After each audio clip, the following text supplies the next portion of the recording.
Hi, and welcome to this version of Fresh Ground Theology.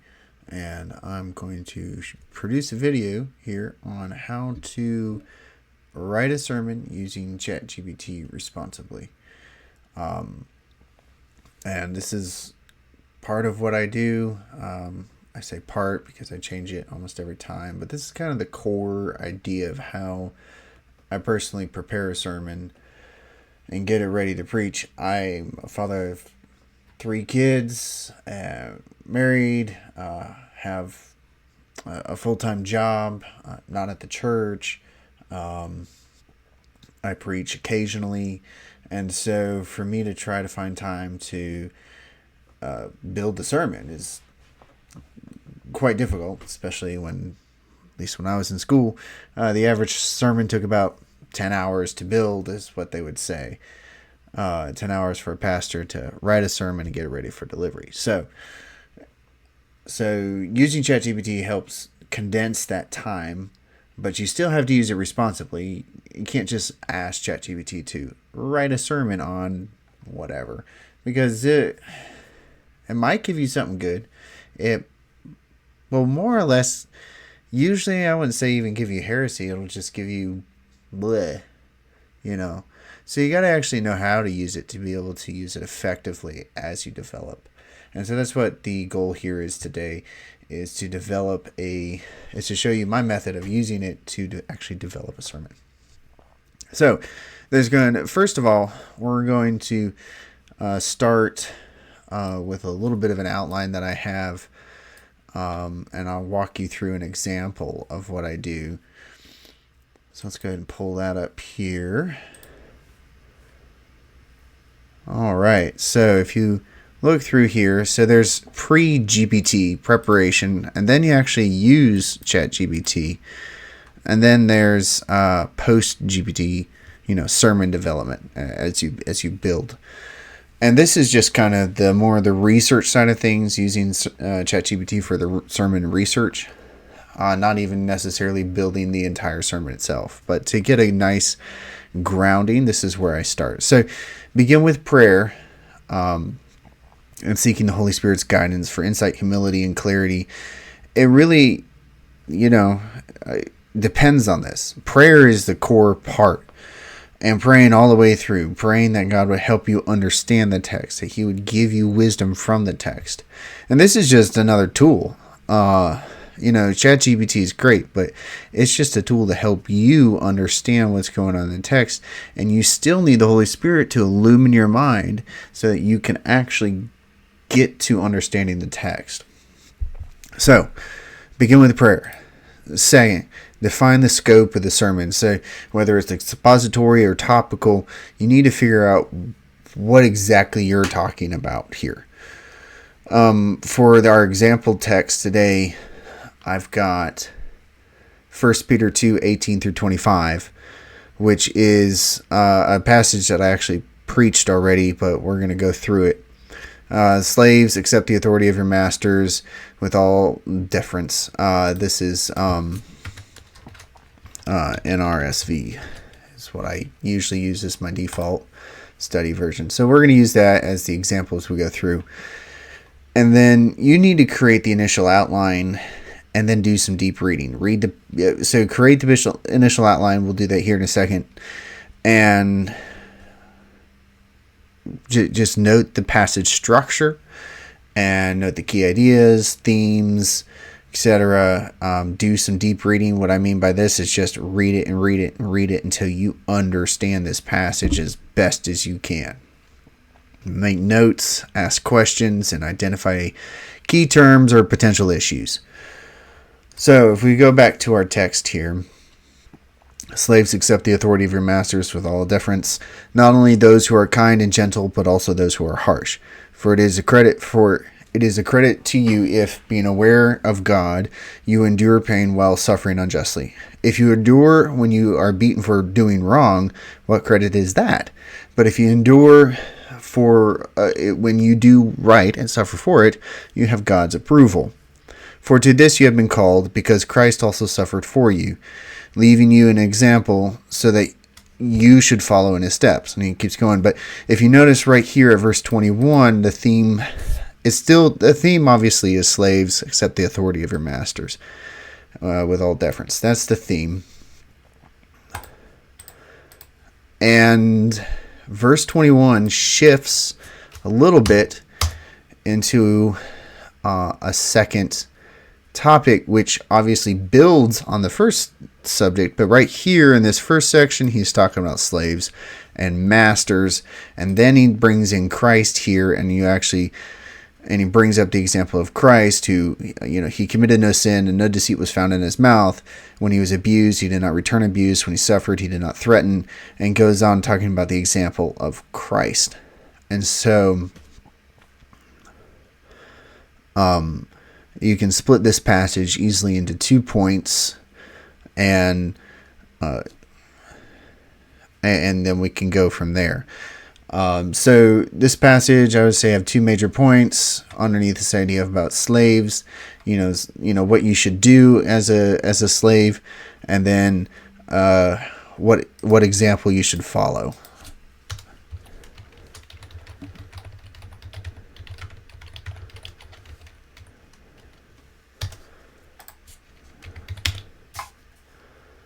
All right, so that's point 1, and then point 2 would be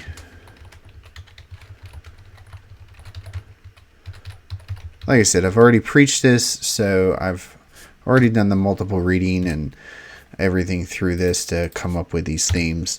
But for the video, obviously, we don't want to sit here all day rereading and rereading. You can do that on your own. So there's a basic outline of the text. We looked at, we defined a scope, initial outline. Now we need to do key idea structures or theological themes. So I want to look at, I have questions about this word here, slaves. We'll need to look that up and so forth. And then let's see, what does it mean when he uses the word harsh?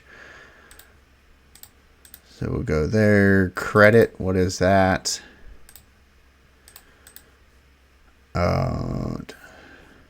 What does it mean to have God's approval? There's another one, and so forth. So you go through the passage just like looking at different things, and just kind of your big words. Obviously the but and if and the ands, they're important, but they're not as big picture. They link the big picture items together. And so you really need to hit, the big things as you go through. What does it mean to be called? You're called to this. Well, that's a big idea. What is the this here in this passage? This can hold a lot of weight depending on what it is. So on and so forth. And anyway, so you'll go through this passage and you'll look up all the details and all the words that seem to kind of jump out as big ticket words. Now,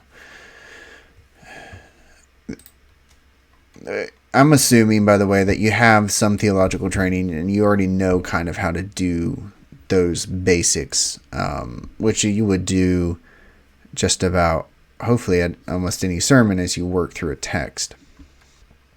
But where this video differs from, traditional teaching is obviously the use of GPT. And this is round 1, okay? If you take this text and you say, ChatGPT, write a sermon on this text, and you just pop it in there, and you cut and paste back into the Word doc, whatever you got, you're doing it wrong. Okay, that's not how GPT is a tool.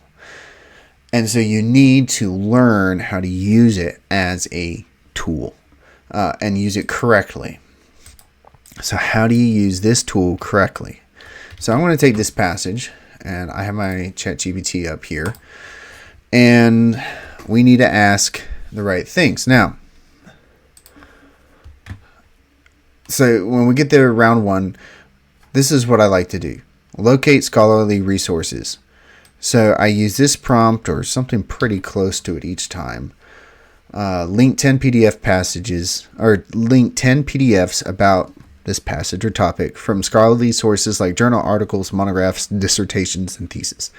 Now, if you don't know what those are, don't worry about it. What it'll do is give you high quality resources. And you don't actually have to read them, because I know a lot of y'all are busy. You don't have time to sit down as a scholar and dig through all this. It's a lot, and but you want to do high quality sermons. So how do you do that and still be deep and still teach your people? Well, whoops. I did not mean to hit enter quite yet, but that's what happens if you do. And let's see here. I'm going to cut and paste a passage there. I'm going to re-enter this prompts. And we'll drop our passage in there. All right, and then let's pull this up.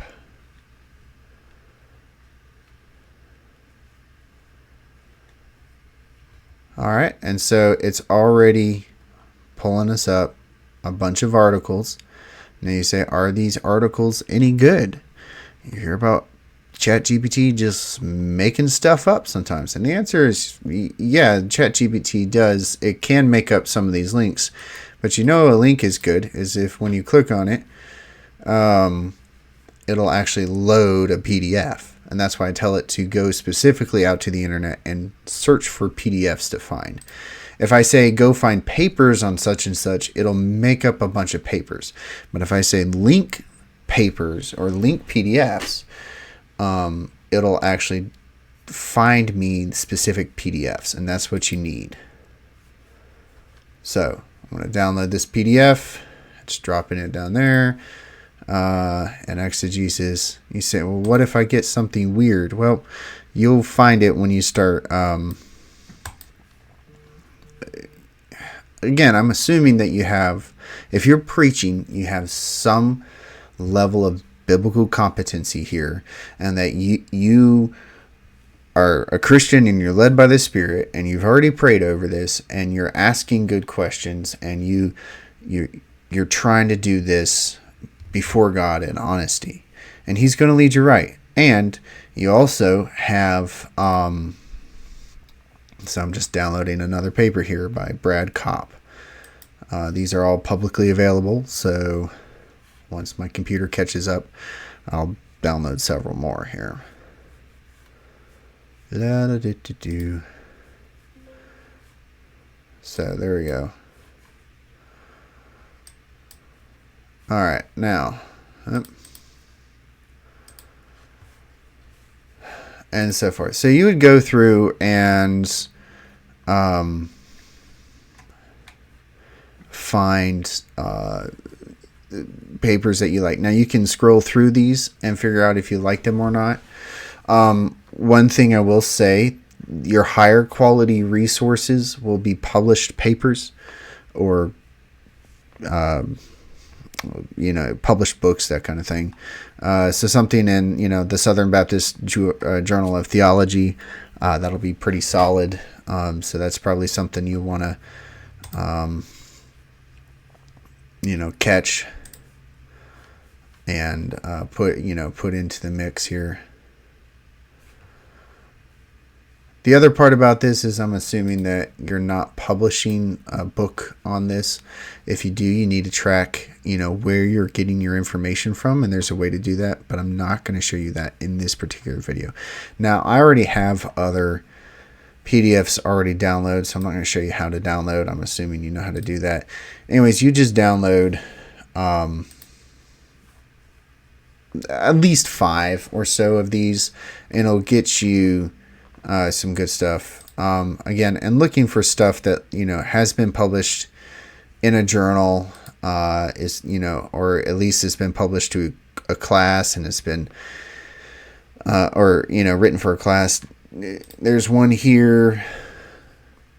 Central Bible Church teaching material. That's probably good, but it's probably pretty basic, and we're looking for a little bit deeper on how to exegete this passage.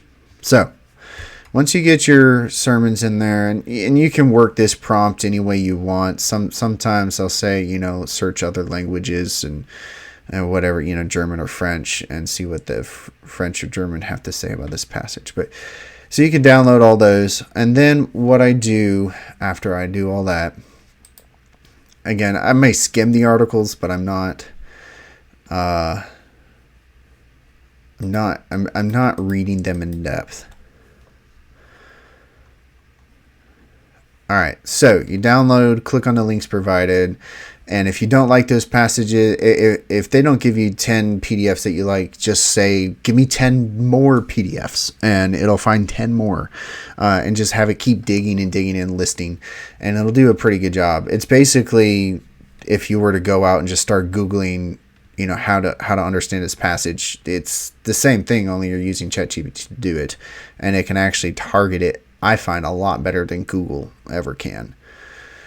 All right, so next step here. Our next step is to upload and analyze these particular passages. So what are we doing with this? Upload and analyze. We use this prompt here. Now, this is with ChatGPT Plus is what I have. And I'm assuming that you have that just because otherwise I don't think you can. Maybe you can upload it into free version, but I'm not sure. So what you want to do is cut and paste this prompt into ChatGPT, and we want to add photos and files, and we go through and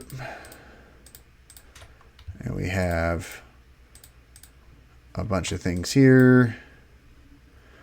Okay, it's uploading the files, and we are going to replace this right here with 1 Peter 2:18 through 25. Okay, and then we got to make sure that we actually have all the files here. Okay, they've all been uploaded. All right.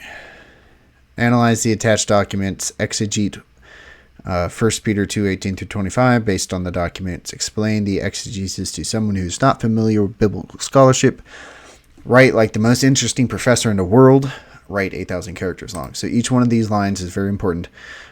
Even if you are a biblical scholar, I always find it very helpful to have it explain this passage to someone who's not familiar with biblical scholarship. Just frankly, because sometimes it's just easier to understand it when it's put in plain English. Plus, you're preaching to people who aren't biblical scholars. So unless you got a very strange church where most of your people are biblical scholars, not just literate, but like scholars, you're going to need to explain things to people who are not biblical scholars. And so, and I say, write like the most interesting professor in the world. Sometimes you get a little interesting responses with this one, but you can change that, I suppose, but I want it to be interesting. And to me, like sitting in like an amazing, the professor that everybody talks about at school, it's like, man, he is awesome. Like, that's what I wanted to learn. That's what I want to learn from. So that's what I ask it to write, like an 8,000 characters long. That'll just give you a good solid chunk of text to work through. So we hit it. Reads the documents, does its magic, and ChatGPT don't fail me. Yep, see, and already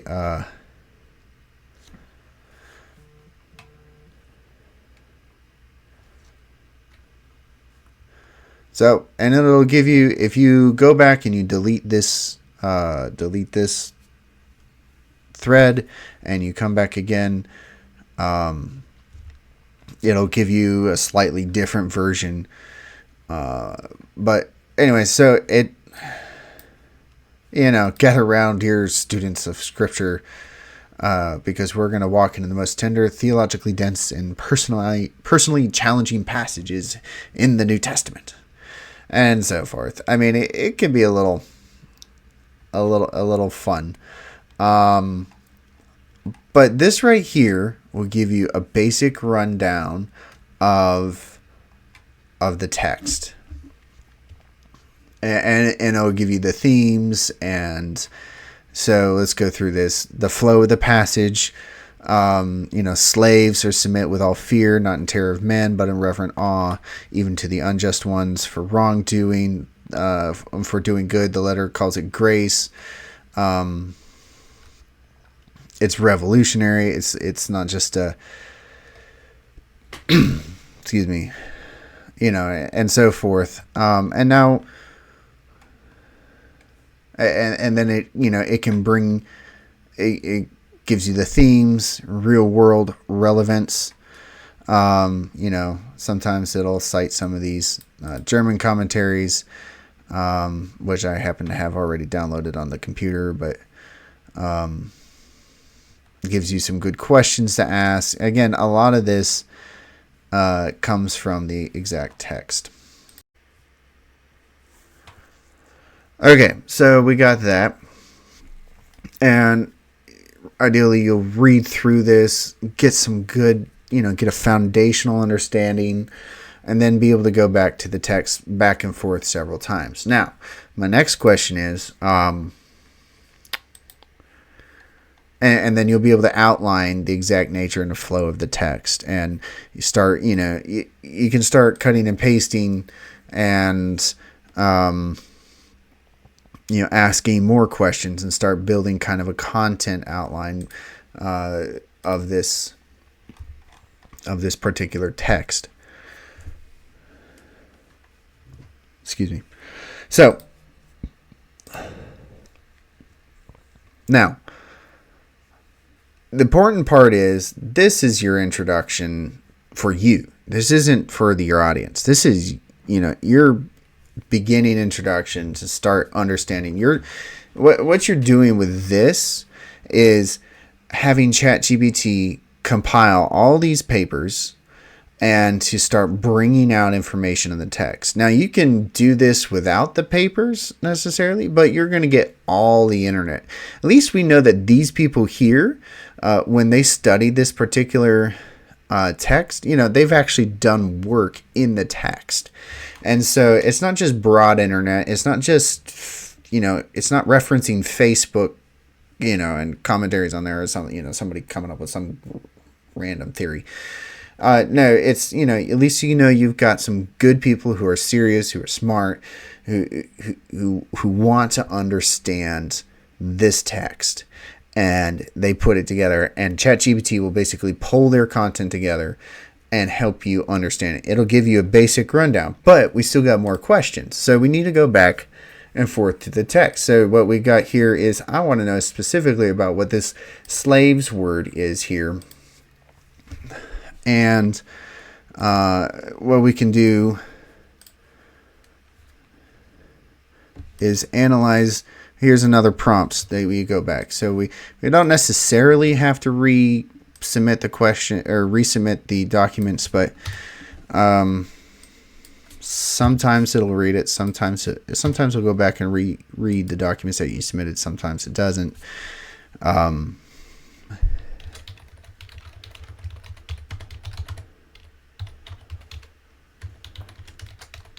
So let's ask this question again. What is the word for slaves in Greek?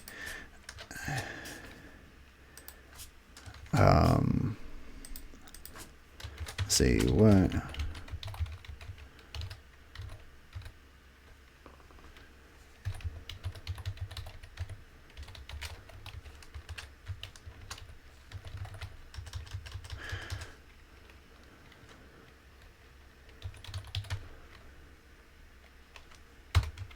So let's say, what does the word slaves mean in Greek? What is their socioeconomic status? Link 4 other PDFs that talk about the word for slaves here. And first, you got to be specific. That's the thing with ChatGPT. If you just say slaves, or the word for slaves, it might pull something just random. So the Greek word for slaves here in 1 Peter 2:18, actually just verse 18. That's all we need. So let's see what it'll give me.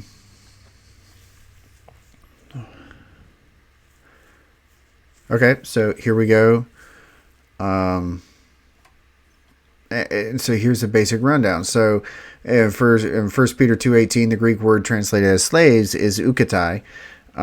This is a notable word choice and is different from the more common douloi, which is a broader word for slaves throughout the New Testament. Eukatai derives from oikos, oikatai, sorry, not eukatai, oikatai. Derives from oikos, which means house, and so it refers specifically to household slaves or domestic servants. The term implies a more intimate, perhaps more precarious role within a family or structure, as opposed to just general field laborers or slaves in large public enterprises. So we got this Greek word here. It looks like it just relinked my PDFs in here. So, it's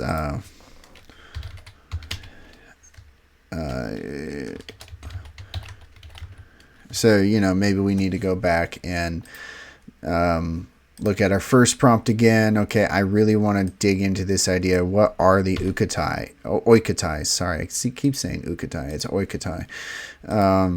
What are the oikatai in this passage? So I may just put this original prompt back in and, basically do the same thing. And so you basically just do this. You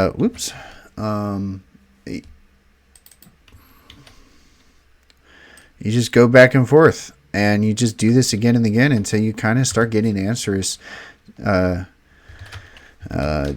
your whole to this. Oop, come on.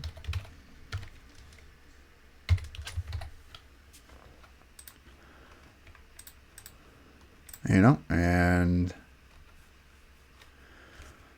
here we go again. And so it'll list 10 more scholarly sources. Some of these things we've already seen. Some of them will probably be better. Again, we're just looking out there, and again, I would download these passages, I'd upload them again, and have it discuss the oikatai in the context. And I want to know everything I can, since this passage is about these slaves. I want to know everything I can possibly know about these slaves in Scripture, so that I can make a good parallel to today's. If I just looked at the word slaves and just thought slaves in general, I didn't know is household slaves. Well, what about these household slaves? What kind of challenges would they be in? Okay, so that's what we're looking at. We need to find where exactly and how exactly these slaves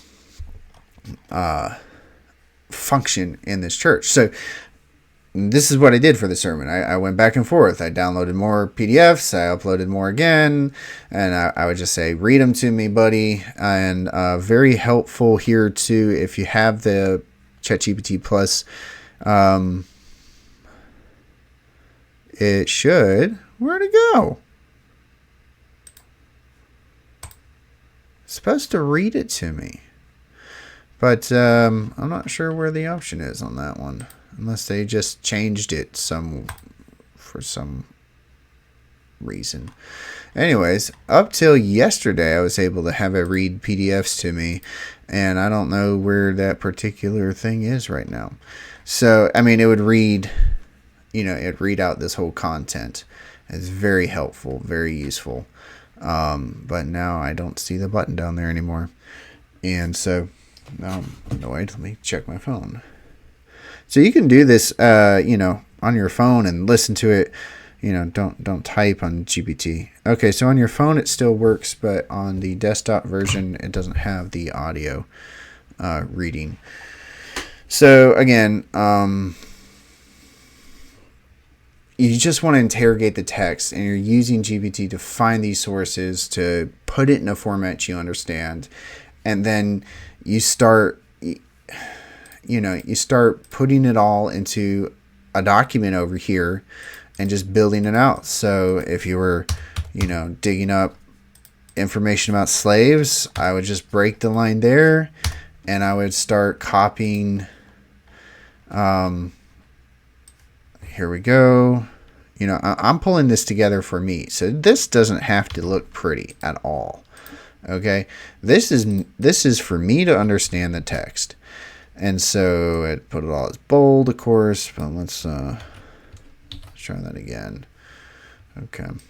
Well, anyways, so I'm putting this together for me, so that I understand the text, and so however you work, make sure you understand it for you, but you can use different headings and whatever else to set this off, but pulling it all together so that you can just look at this text and see, okay, slaves, here's what a slave is. And then obviously I'd have more content here.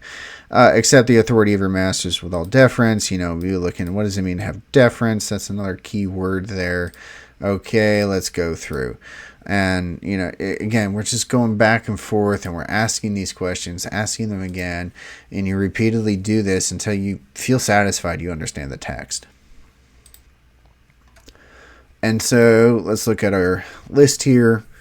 So we, download and curate. It'll write out this biblical scholarship, engage and explore, read the response carefully, have it read it to you if you're an auditory person. Ask follow-up questions, just again, but always refer to analyzing the documents. Otherwise, it will repeat itself and you'll just get nowhere. So just be asking again and again.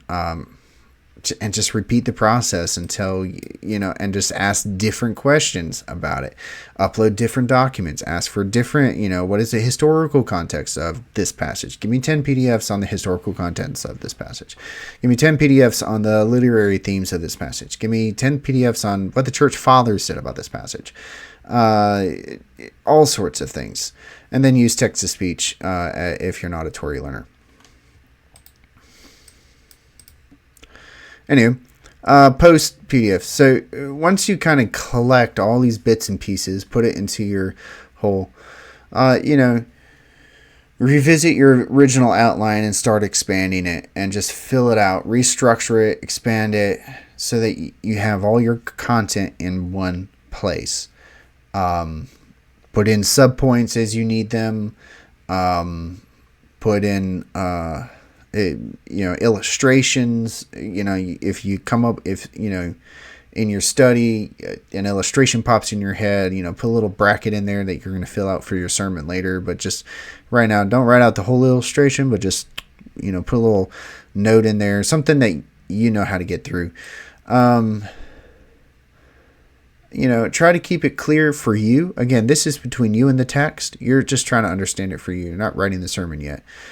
But this is how I use it. And then again, return to prayer and begin and end the process with prayer. In fact, pray the whole way through it. Seek wisdom and discernment as you craft this full sermon. It's prayer is the priority.